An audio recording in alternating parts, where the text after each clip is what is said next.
Sound. Camera. Rolling. All right, and action.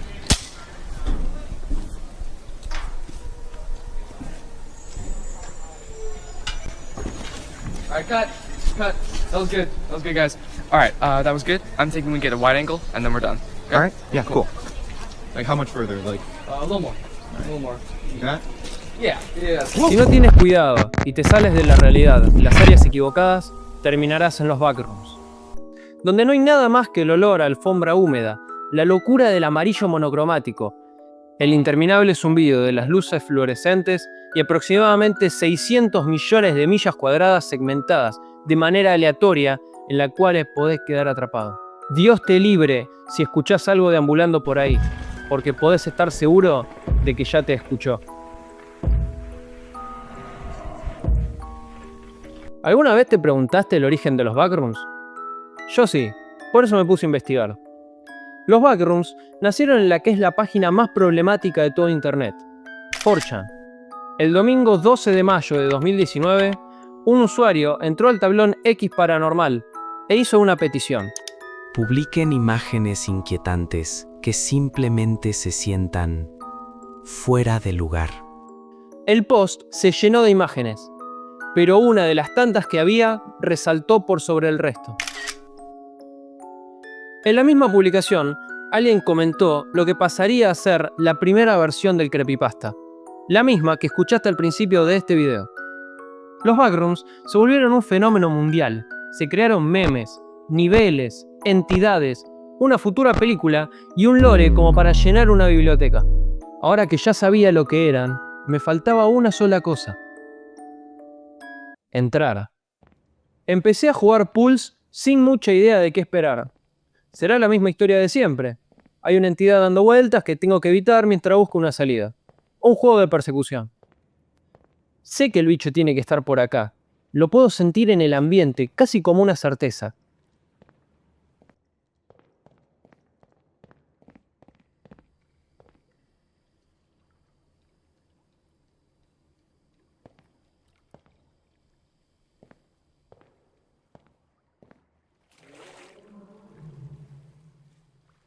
Siento como lo que sea que esté ahí me está mirando. Después de caminar un rato, me empecé a confundir. No había indicios claros de una salida ni de un enemigo. Me fijé en la página de la tienda y todo cobró sentido. Entonces, ¿por qué estaba tan seguro de que no estaba solo? ¿Por qué cuando me encuentro en estos lugares me siento tan incómodo? Estas preguntas me llevaron a un tema muy distinto, pero muy conectado. Espacios liminales.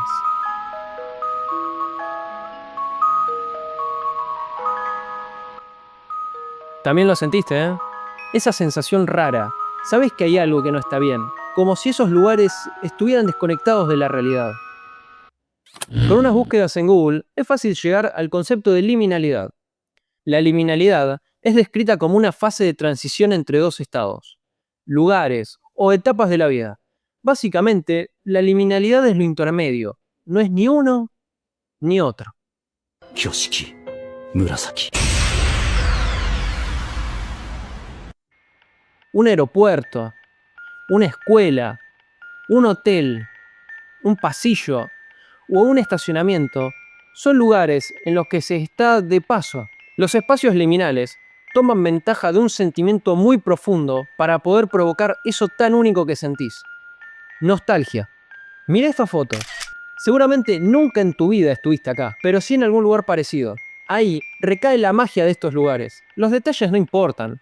El cerebro humano no es muy bueno recordando detalles específicos, pero es excelente recordando sentimientos y emociones. Y para estos espacios, eso es más que suficiente. Muchos de estos lugares parecen congelados en épocas pasadas, donde las personas se juntaban, charlaban, reían. Esos lugares del pasado ahora son una simple cáscara, una sombra de lo que supieron ser, en un tiempo que seguramente fue mejor.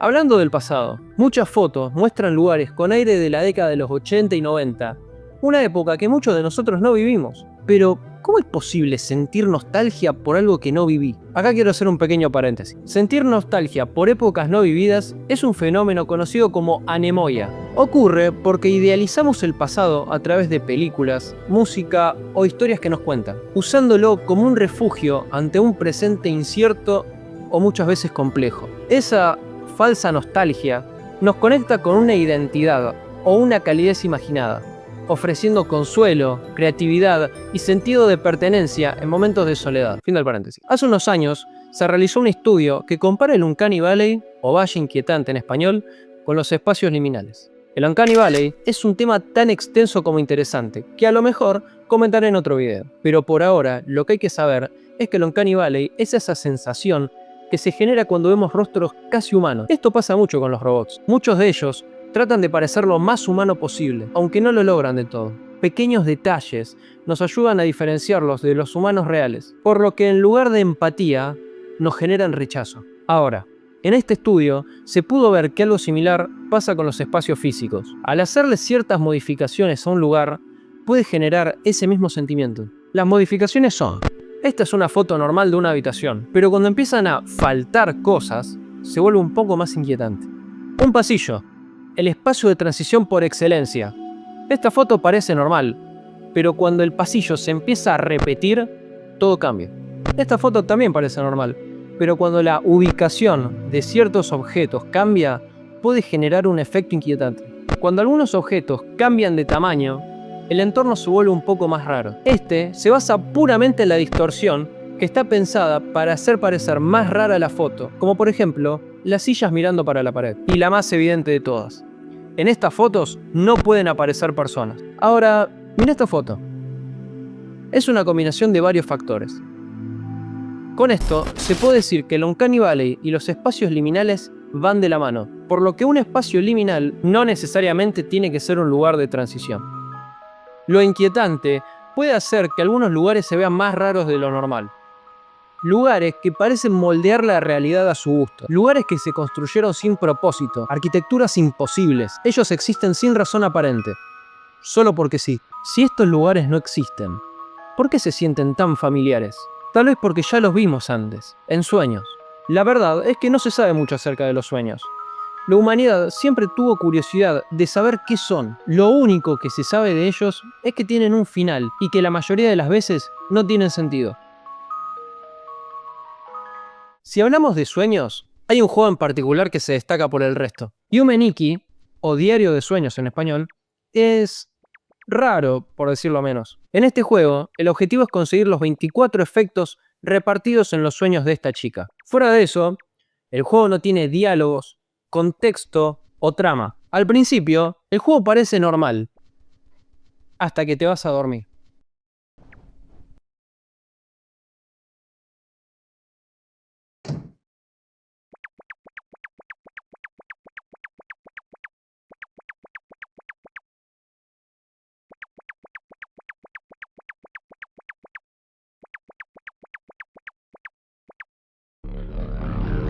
Detrás de cada una de las puertas hay un mundo onírico que podemos explorar como queramos. Estos mundos son extremadamente particulares.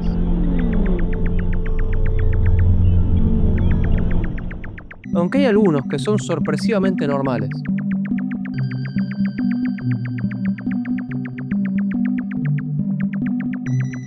Los mundos de Yume Nikki, acompañados con el sonido de estos, puede dar una sensación similar a los espacios liminales.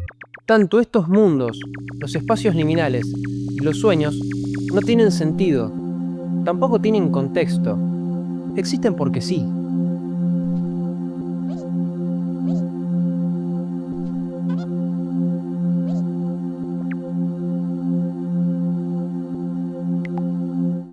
Volviendo a la foto, en algunas de estas, aparte del sentimiento de liminalidad, puedo sentir que hay algo en las fotos, hay algo más, algo escondido que no puedo ver, pero que eso me puede ver a mí.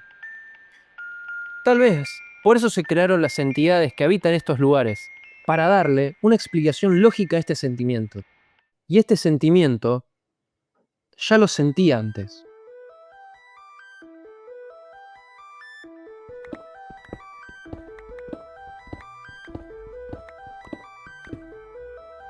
Minecraft es conocido por generar este tipo de sentimientos, sentirse observado y preparado para cualquier cosa. Lo normal es que este sentimiento se termina al matar al mob que nos estaba persiguiendo. Pero, ¿qué pasaría si no hay mobs? Minecraft Pacífico puede llegar a ser muy aterrador. En este modo de juego, el terror psicológico toma protagonismo. Dije terror y no horror porque no son lo mismo. El terror es el miedo anticipado, la ansiedad y el suspenso ante una amenaza invisible o desconocida. Mientras que el horror es la repulsión, el shock y lo que activa la respuesta de lucha o huida al ver a la atrocidad o al monstruo cara a cara. Te pongo un ejemplo. El terror es estar solo de noche en la calle, sabiendo que en algún lado hay un asesino esperándote. El horror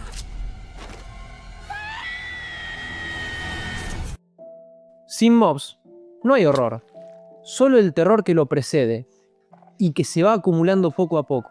El modo pacífico tiene esa capacidad de hacerme querer revisar atrás mío sabiendo a la perfección que no debería haber nada. Este sentimiento es mucho más intenso en lugares donde se supone que debe haber mobs. En una cueva, por ejemplo, esperamos monstruos y peligros porque es así como aprendimos a jugar este juego. Pero cuando sacamos a estos mobs, la cueva se vuelve un poco más liminal. Es como si este lugar no tuviera sentido, como si no tuviera razón de ser. Eso genera el característico sentimiento de inquietud. La peor parte es que en estos lugares seguís sintiendo que tenés que andar con cuidado y tomando precauciones. Pero ahora no es tan fácil identificar por qué te sentís así. No podés decir que te sentís así por culpa de los mobs, como en el modo normal. Ahí empieza a jugar la cabeza. Cuando fui al Nether, me di cuenta de varias cosas.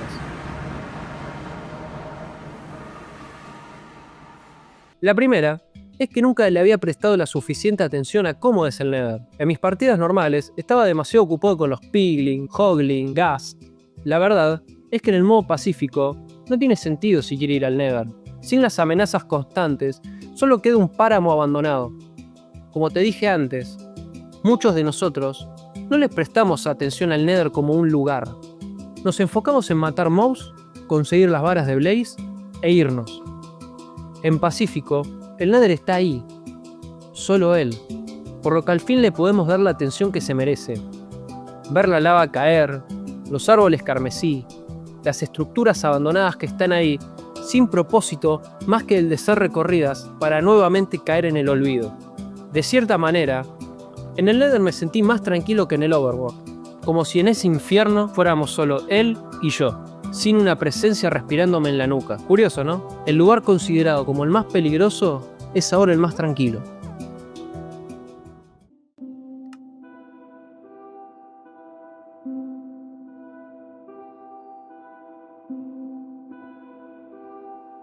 Las personas que jugaron Minecraft en el pasado también tenían esta sensación. Por eso se creó una leyenda.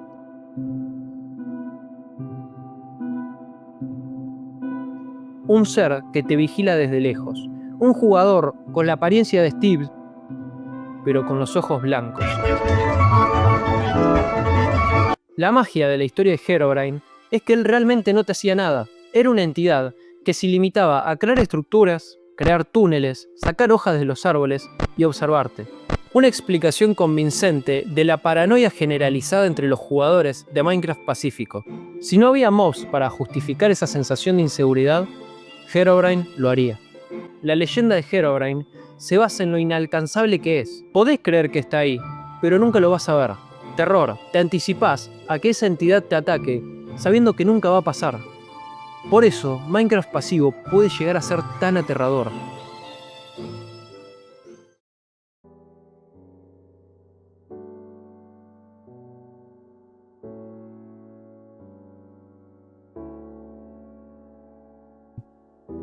Un espacio vacío, un pasillo demasiado largo, un aeropuerto sin gente, una cueva sin mobs, lugares que deberían estar llenos, pero no lo están. Los espacios liminales no nos dan miedo porque haya algo ahí, dan miedo porque sentimos que debería haber algo. Como no lo hay, nuestra mente se encarga de completarlo, porque es mucho más fácil pensar que algo nos observa a que aceptar que estamos completamente solos.